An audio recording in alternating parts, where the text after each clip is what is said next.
We spoke the last time in our class about the three different prohibitions that we have.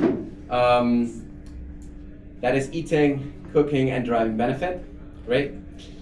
And we spoke about the fact that deriving benefit is very unique. That third prohibition, that has a limitation. The prohibition of deriving benefit from meat and dairy is only applicable to something that's considered an entity of meat and dairy by Torah law. So we explained, what does it mean, a new entity of meat and dairy? We spoke out, meat, as long as it's kosher, then it's fine. Milk, if it comes from a kosher animal, is kosher. When you put them both together, they get a new entity. It gets an entirely new name. That's called Basar BeChalav, meat and dairy.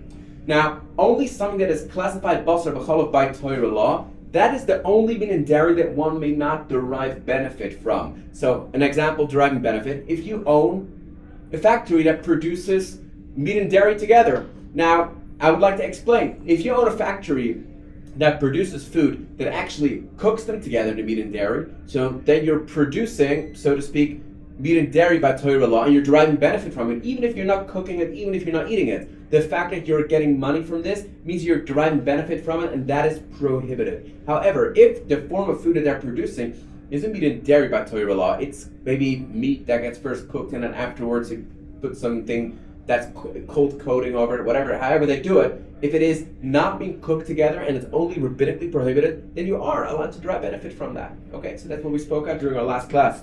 That's very important. Now, the concept of deriving benefit comes up more frequently than you think, and I would just like to go through a few different examples that may happen. Okay, the first one, obviously we spoke out just now a couple of times, is owning a factory. That makes a lot of sense.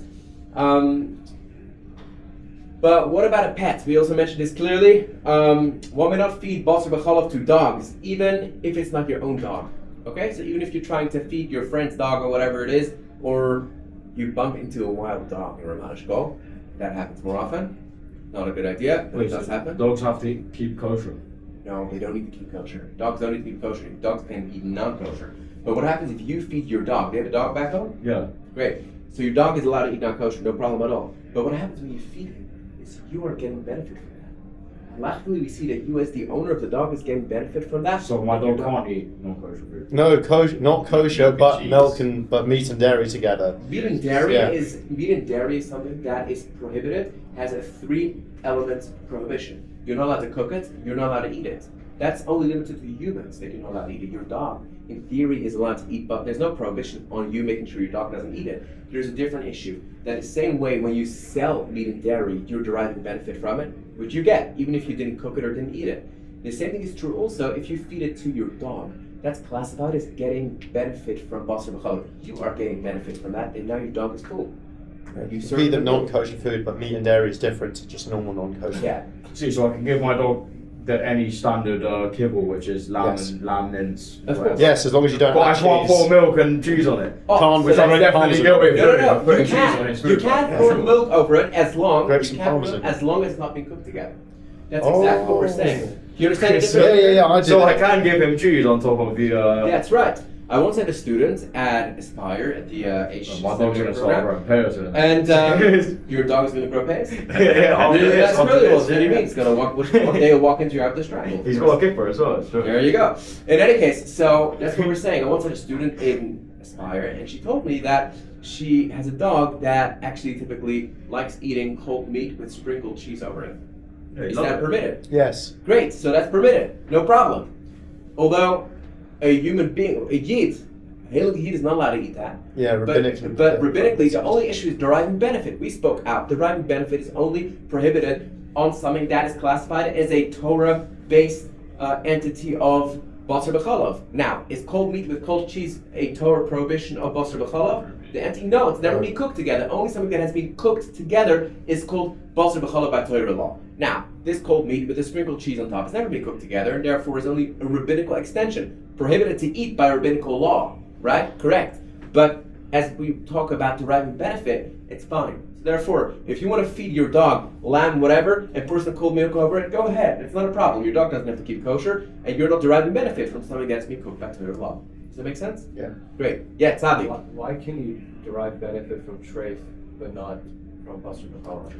What you're asking a beautiful question. You're asking over here. You understand the rules that we just spoke at. You want to know the deeper meaning of that. Why is it that we have that added element of not being able to derive benefit from meat and dairy? Why is that so? Other foods you're allowed to derive benefit So from. from pork, I'm allowed to derive benefit. Sorry? From pork. Yeah.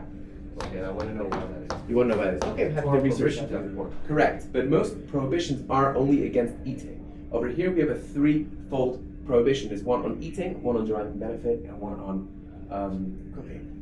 That's what It's like when we're learning in because the it says Gemara it 3 times in the moment. Torah, and we learned by Halacha Moshe Sinai, God taught Moses by Mount Sinai, passed down tradition, that basically there's 3 different prohibitions over here. Nathan, it's like, in Gemara, like in Rabbi Shiur, we're looking at all the double meanings. This is like a triple meaning now. So it's like, why does it say the same thing 3 times? Well, it's not just like repeating itself. It means a different thing each time.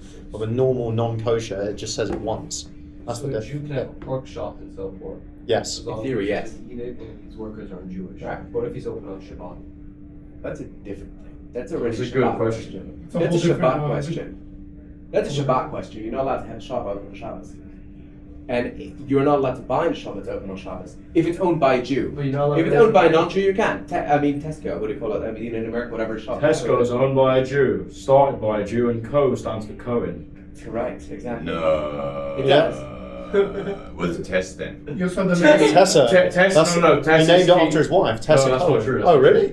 TES is TE Stockwell, which is the tea company that he used to buy from South London and Stockwell, bring back to Edgware, where the first Tesco was, and TE Stockwell plus Cohen. Dylan, how do you know TES what Tesco Cohen. is? I thought it was his wife. Trust me, I know a lot of stupid information that I I think don't we know where it have lies. Tesco in Australia. They're very few and far. You need a membership to go in there, and you have to. What? Yeah. Like Costco. Tesco. Oh, Costco. No, No, no, no, that's Costco is Tesco. No, probably that's also a different Jewish than- guy, but No, that's not different. Tesco's great.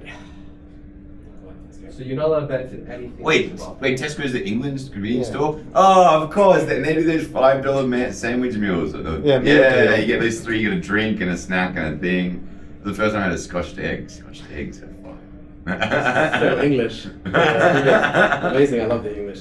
Okay, amazing. So that is the story with deriving benefit, okay? Just another example, okay? What happens is you went to Tesco's. Last time you went there, you may have not been committed to keep kosher, but now you are.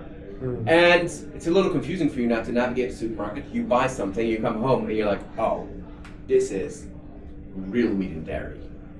It's like being cooked together. It's like the real thing. So are you allowed to request a refund back? Yeah. Yes.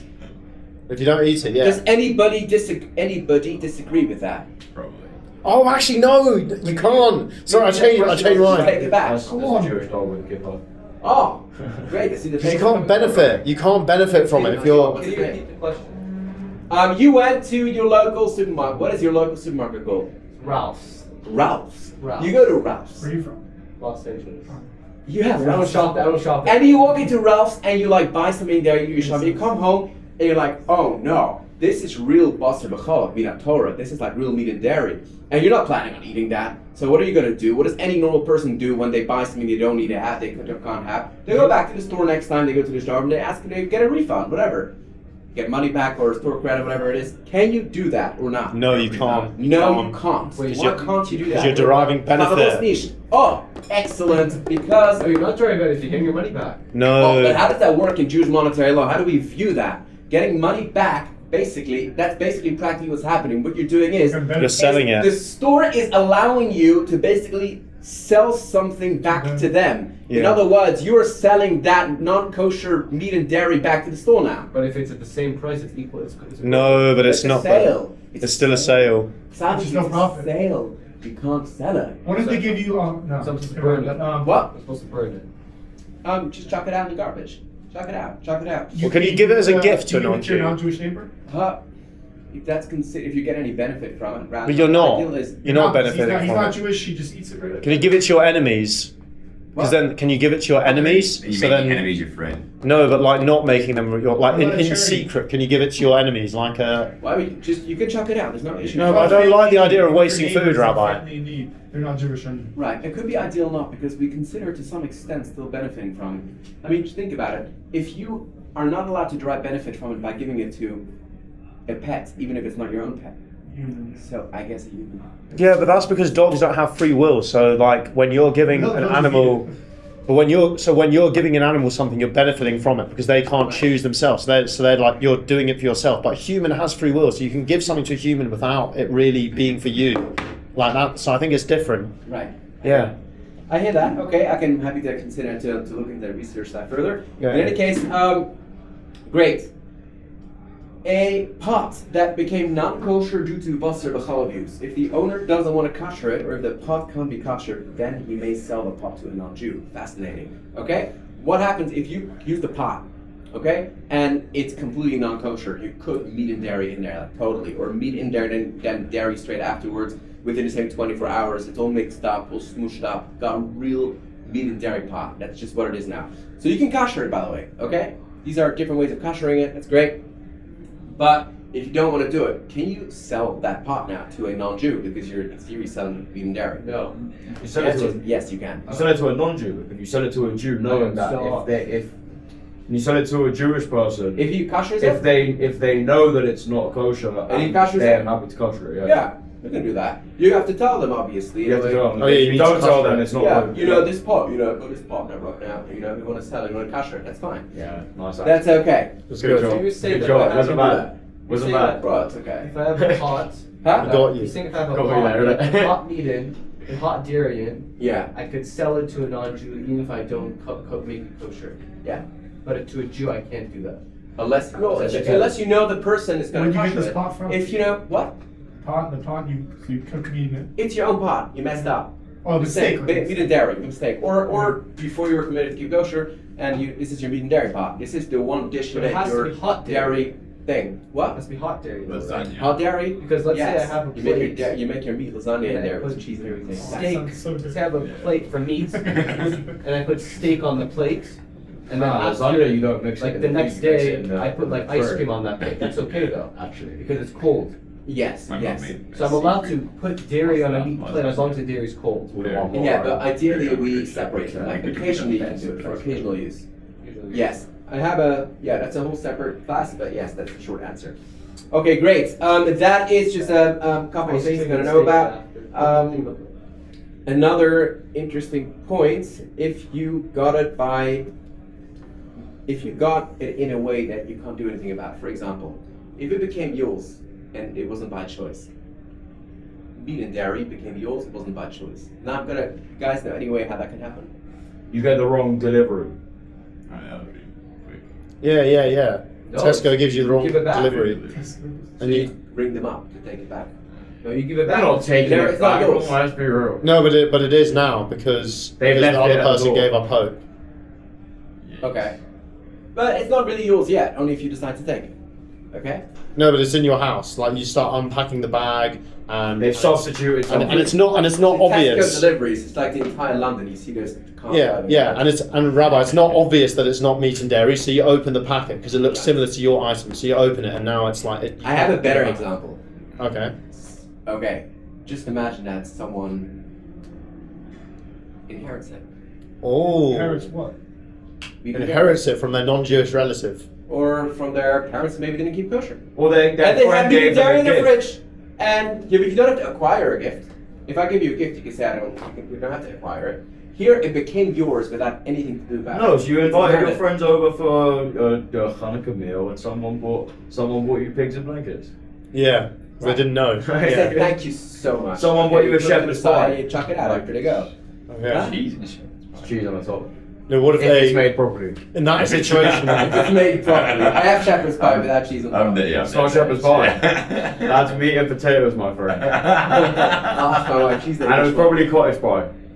Okay. In any case, so what's the story there? So that's the case. If a person inherits it, like his parents in a non-kosher household, and then they passed away, you had meat and dairy in the fridge, so it's yours now. By Torah law, inheritance means that it actually becomes yours, whether you like it or not. So because that happens, when that happens, then you are allowed to sell to a non-Jew. That's like the one exception. Okay, and you are allowed to derive benefit from it because it became yours and it was completely. What about the Tesco delivery technique? Well, I think in the Tesco delivery technique, Yeah. it's like a technique. Sounds like it's a technique. So according to Jewish monetary law, it actually doesn't become yours unless you actively decide you want to have it. Yeah, but accidentally. Like but that means you're excellent. That autopilot. means that you didn't really want to have it, right? It's not It was Yeah, but when excellent. your neshama's turned off, when you're in like ruach mode and you're just like opening your food and you're just like, oh yeah, this looks like the thing that I bought, and then it's not. So I didn't buy it. Yeah. It's not It's yours. not yours. That means that even though initially you may have thought I want to have this, But that upon wasn't opening a it, it becomes mistake. yours though. Only because you decided, only because you transaction. wanted to have it. If you never wanted to have it, Yeah. or if you ordered it and you paid for it, but you didn't pay for this. Yeah, you wanted to have it, right? But it was a mistake. Yeah, that it was a ideal. mistake, So yeah. as I'm saying, the wanting to have it by mistake is not considered, according to Jewish monetary law, that you're really wanting to acquire it. Oh, That's what I'm okay, saying. okay. You get it? I see. Inheritance, you don't have that choice. You're now completely on the derech here, and everything you're following correctly, right? You're keeping everything, Smooth sailing. and now you accidentally eat something non-kosher. Oh, yeah. What do you do? Do you have to make yourself vomit, Rabbi? You ate it already? Yeah. So that's it. Finished. Don't do Can you, it. no, but what about the making Can I- yourself vomit technique? But you've realized whilst you're eating it that it's. As soon as you realize it's not. Yeah, so do you make? After that point, you know what you're doing. So until It's by mistake. It's by mistake. Yeah, so are you meant to make So are you yourself meant to vomit? do No. tshuva? Why? You don't need to make yourself vomit. But you can fix that mistake by making yourself You vomit. say maybe go to the big Oh. finger. That's what it looks like. I'm just saying, You like, absorb the flavor and It's like everything. if you're not supposed to eat something, you can get that out of your system. No. You can purge yourself. Can't. That is by They turn it off, mistake, another- and it happens. Exactly. You at least do your best. That's all we do in Judaism. Is We do that our the law? best. Is that what you're on Shabbat? You're not allowed to put fire out. You're not allowed to put fire out. Unless, what do you mean? It depends what. Like, No, I mean in that sense. I told them if you turn the light on, you can't turn it off. You just turn it off. No, but if it's B'Kulav Nefesh, if there's a forest fire, obviously you're allowed to like put some fire out. Any If- emergency, Yeah, obviously. yeah. Does that make sense, guys? Yeah. Do you have a question? No, I'm answering in my head myself. Okay, guys, I think we have to leave it here because the roast is starting soon.